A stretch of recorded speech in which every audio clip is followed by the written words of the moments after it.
오늘 성경 말씀은 역대하 26장 1절에서 23절입니다.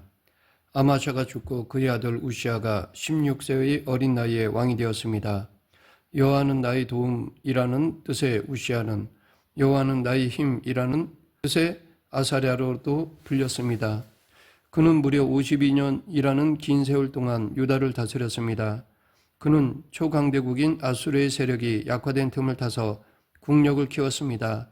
막강한 군사력을 길러서 영토를 확장했고 무역에 집중하여 부유해 졌습니다. 잠시 우시아의 아버지 아마샤에 대해 알아보면 아마샤도 25세의 젊은 나이에 왕이 되어 29년 동안 유다를 다스렸습니다.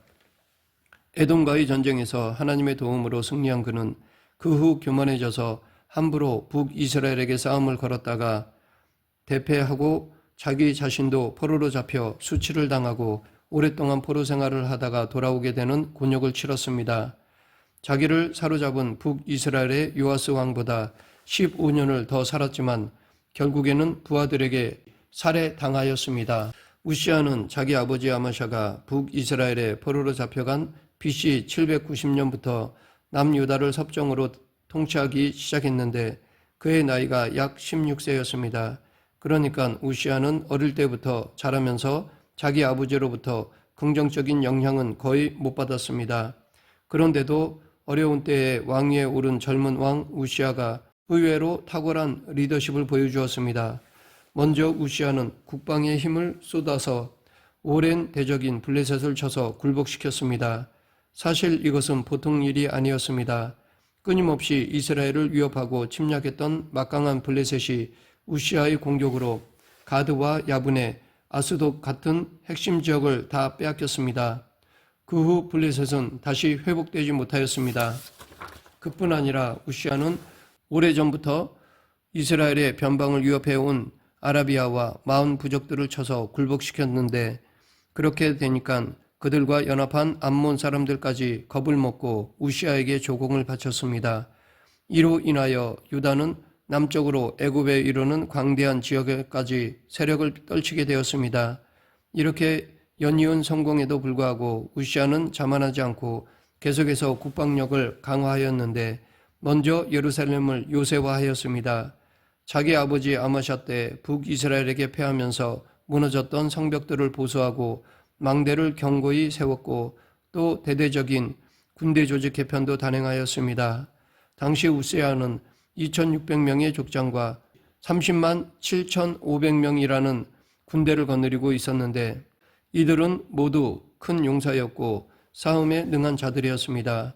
우시아는 이들에게 방패, 창, 투구, 갑옷, 활, 물맷돌 같은 기존의 무기를 주는 것 외에도 새로운 무기들을 만들어 주었습니다. 이처럼 주변 나라들을 강한 군사력으로 누르고 안정을 얻은 우시아는 그와 동시에 경제력을 높이는 일에도 총력을 기울였습니다. 그는 광야에 물웅덩이를 많이 파서 농사에 필요한 물 자원을 충분히 확보하였습니다. 또 그것을 기반으로 하여 많은 가축을 기르는 목축업과 좋은 밭의 농부와 포도원 다스리는 자들을 배치하여 농사를 적극 장려하였습니다. 이렇게 국가 경제의 기초가 될 기본 산업을 안전시킨 우시아는 세계를 상대로 무역을 해야 경제가 정기적으로 더욱 풍성해진다는 것을 알고 있었습니다. 그래서 옐롯을 건축하였습니다. 옐롯은 홍해의 아카바만 북쪽에 있는 항구 도시로서 솔로몬과 여호사밧이 해상 활동의 본거지로 삼았던 중요한 곳이었습니다. 이 중요한 곳을 에돔 사람들이 장악하였는데 우시아가 되찾아 재건한 것이었습니다. 그런데 이러한 우시아의 성공을 보면서 한 가지 의아한 생각이 듭니다. 아버지 아마샤가 말년에 비참하게 된 모습밖에는 보고 자란 것이 없는 이 젊은 왕 우시아가 어떻게 이런 탁월한 리더십을 발휘할 수 있었는가라는 것입니다. 우리는 그에 대한 힌트를 본문에서 발견할 수 있습니다. 그것은 바로 하나님께서는 아버지 대신 두 명의 훌륭한 스승을 우시아에게 붙여주셨기 때문입니다. 첫째는 그의 어머니 여골리아입니다. 우시아의 어머니 여골리아에 대해서는 단지 예루살렘 사람이라는 것만 나와 있는데 그렇게 설명한 바로 뒤에 우시아가 그의 아버지 아마샤의 모든 행위대로 여호와 보시기에 정직하게 행하며 라고 말하고 있습니다. 이것으로 보아 어머니 여골리아가 아들을 제대로 가르쳤다는 것을 짐작할 수 있습니다. 여기서 말하는 그의 아버지 아마샤의 모든 행위는 그가 집권 초기에 하나님 앞에서 겸손하고 정직하게 나라를 잘 다스리던 때의 행위를 가리킵니다. 이것은 우시아가 세상에 태어나기 전에 아마샤의 모습을 말합니다. 그런데 이 경건한 어머니 여골리아가 바로 남편의 전성기 때의 경건하고 탁월한 리더십을 마음에 새기고 있다가 어린 아들 우시아에게 전수한 것입니다. 혹 여골리아도 후반기에 교만하고 타락한 남편 아마샤의 흉을 얼마든지 볼 수 있었을 것입니다. 그러나 그녀는 자기 아들 우시아에게 그 아버지가 한창 전성기에 하나님 앞에서 경건하고 정직했던 모습을 말해주었던 것입니다. 그래서 그토록 나라가 힘든 시절에 왕이 된 어린 우시아가 아버지 없이 자랐음에도 불구하고 그렇게 훌륭한 왕이 될 수 있었습니다. 우시아에게 또 한 명의 훌륭한 영적 스승이 있었는데 바로 스가랴입니다. 그를 가리켜 하나님의 묵시를 밝히 아는 스가랴라고 묘사했는데 이것은 그는 하나님을 경외하도록 가르쳐주는 사람이었다는 것입니다. 할아버지 요아스 왕에게 제사장 여호야다가 있어 훌륭한 영적 리더십을 발휘할 수 있게 해준 것처럼 우시아에게는 스가랴가 그를 영적으로 바로잡아 주었습니다. 이렇게 스가랴가 사는 할 동안에는 우시아가 하나님의 뜻을 찾았고 그렇게 하니까 하나님은 그가 하는 일마다 성공하게 해주셨습니다. 스가랴는 무슨 특별한 일을 해준 것이 아니라 우시아가 오직 하나님만을 늘 구하도록 도왔습니다. 그래서 스가랴가 살아있는 동안에는 우시아가 하나님의 뜻을 구했고 그가 그렇게 하는 동안에는 하나님께서 그가 하는 모든 일에 성공을 허락하셨습니다. 우시아는 객관적으로 볼 때 너무나 어려운 상황에서 왕위에 올랐습니다. 아버지 아마샤는 전쟁에 패해서 포로로 잡혀갔습니다. 나라의 수도는 무너져 불에 탔습니다. 재물은 바닥이 났습니다. 요새들은 황폐화되었습니다. 많은 군사들이 죽고 백성들의 마음은 다 무너져 내렸습니다. 나라 경제는 파탄에 이르렀습니다. 그렇게 절망만 가득하던 바로 그때에 왕이 되었습니다. 그것도 16세의 아주 어린 나이에 왕위에 올랐습니다. 그러나 바로 그때 하나님의 기이한 도우심이 우시아와 함께 했습니다. 그렇게 되니까 국방이 바로 서고 경제도 빠른 속도로 회복되기 시작하였습니다. 그러나 그렇게 하나님의 은혜로 나라를 발전시킨 우시아 왕이었지만 안타깝게도 타락하고 말았습니다. 그가 교만하고 악을 행하게 된 원인이 무엇일까요? 그가 강성하여 짐에입니다. 성공하고 강해지니까 교만해지고 타락하게 되었습니다. 우리 생각에는 잘되고 성공하면 더 잘 믿을 것 같은데 실제로는 그렇지 않습니다. 교만해지고 타락합니다. 여기서 악을 행했다는 것은 아무 악이 아니라 파멸당할 만한 악을 말합니다. 그것은 우시아가 제사장만 할 수 있는 분향하는 일을 하려고 한 것입니다. 원래 성전의 향단에 분향하는 일은 제사장들만 할 수 있는 임무입니다. 대제사장은 매일 아침 등을 점검할 때와 매일 저녁 그 등에 불을 켤 때 분향해야 했습니다. 이 향은 하나님과의 영적 교제를 상징합니다. 제사장에게만 위임된 이 일을 왕이 행하려고 한 것은 하나님의 명령을 거스르는 악이었습니다. 그러면 왜 우시아는 그것을 하려고 했을까요? 그는 백성을 대표하여 하나님께 예배하는 제사장들의 모습이 멋있어 보였고 저런 일을 절대 권력을 가진 왕이 해야 되지 않은가 하는 생각이 들었나 봅니다. 그래서 그는 그 일을 가볍게 생각하고 자신이 분향하려 했던 것입니다. 왕이 분향하려고 시도하는 것에 놀란 대제사장 아사랴와 80명의 제사장들은 그를 막았습니다. 그리고 이것은 하나님을 거역하는 죄이기에 중단하라고 외쳤습니다. 이때라도 우시아가 돌아섰으면 괜찮았을 것입니다. 그러나 그는 오히려 제사장에게 화를 내며 향로를 잡고 억지로 분향하려 하였습니다. 하나님의 율법에 따라 자기를 막아서며 말리는 제사장들을 밀쳐내는 우시아는 이미 하나님께 예배드리는 사람이 아니었습니다. 아무리 그가 손으로 향로를 잡고 분향하려 했지만 그는 하나님을 향한 예배자가 아니라 하나님의 뜻을 거스르는 죄인이었습니다. 우시아는 향로를 잡았지만 그것은 단순히 향로를 건드린 것이 아니라 왕의 왕이신 하나님의 영광과 권위를 건드린 범죄였습니다. 그것은 아무리 왕이라도 할 수 없는 일이었습니다. 그 순간 하나님의 진노의 손이 그를 쳐서 당시 저주의 병인 나병이 이마에 나고 순식간에 그의 온몸을 덮어버렸습니다. 졸지에 나병 환자가 된 우시아는 사람들로부터 격리되어 죽는 날까지 별궁에 홀로 거하다가 쓸쓸히 삶을 마치고 말았습니다. 그토록 훌륭한 왕이었던 우시아가 왜 이렇게 비참한 죄를 맞게 되었습니까? 왜 그토록 잘 나가던 그가 나병에 걸려 쓸쓸히 죽어가는 끔찍한 인생이 되고 말았습니까? 그것은 그가 하나님의 은혜로 성공한 것을 잊어버리고 그 성공으로 인해 마음이 교만해졌기 때문입니다. 하지만 그 외에도 몇 가지 이유가 더 있습니다. 첫째 원인은 그를 바로잡아주던 스가랴의 죽음입니다. 할아버지 요아스 왕이 제사장 여호야다가 죽고 나서 타락한 것처럼 우시아도 자신의 영적 스승인 스가랴가 죽자 타락하였습니다. 우리도 서로가 서로에게 훌륭한 영적 스승의 역할을 감당하고 이끌어주고 케어해 주는 것이 필요합니다.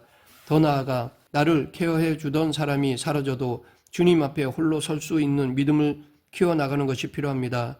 언제까지 다른 사람에게만 의존하는 신앙에 머물러서는 곤란합니다. 그러하기에 신앙생활을 목회자에게만 의존해서는 안 됩니다.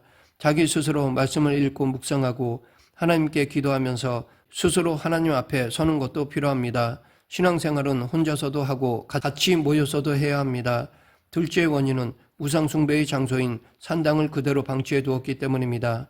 열왕기하 15장 3절 4절 아사랴가 그의 아버지 아마샤의 모든 행위대로 여호와 보시기에 정직히 행하였으나 오직 산당은 제거하지 아니하였으므로 백성이 여전히 그 산당에서 제사를 드리며 분향하였고 남유다 왕들의 리더십을 평가할 때 산당을 제하였는지 안 했는지가 아주 중요한 기준이 됩니다. 여기에는 그만한 이유가 있습니다. 산당 제사는 근본적으로 하나님께서 금하신 것입니다. 산당을 헐라고 하신 것은 산당이 우상 숭배주로서 하나님께서 혐오하시는 사람을 잡아 죽여서 제사하는 것, 복술, 음행이 자영되던 곳이었기 때문입니다. 그래서 하나님은 만약 이스라엘 백성들이 산당에서 제사를 드려 당신께 범죄할 경우 처참하게 멸망하고 타국의 포로로 끌려갈 것이라고 경고하셨던 것입니다. 그러나 이스라엘이 가나안 땅에 정착한 이후 백성들은 종종 산당에서 제사를 드렸습니다. 아직 성전이 건축되기 전에는 예배드릴 장소가 마땅하지 않아서 하나님께 예배드릴 임시 장소로 산당을 사용하기도 했습니다. 사무엘도 산당에서 예배를 드렸고 다윗 때부터 솔로몬까지 기브온 산당을 예배처로 자주 사용하기도 하였습니다. 그러나 성전이 건축된 다음부터는 더 이상 그곳에서 제사를 드려서는 안 되었습니다. 그러나 세월이 지나면서 백성들은 굳이 먼 예루살렘 성전까지 가서 예배드리는 것에 대해 힘들어하고 귀찮게 여겼습니다. 그래서 우시아 때까지도 온갖 우상숭배가 나라 곳곳의 산당에서 자행되었습니다. 백성들 사이에 뿌리 깊은 관습으로 널리 퍼져 있었기 때문에 잘못된 것인 줄 알면서도 경건한 왕들조차 백성들을 자극하기 싫어서 그냥 방치해 둔 것이었습니다. 아마샤도 그랬고 그 아들 우시아도 마찬가지였습니다.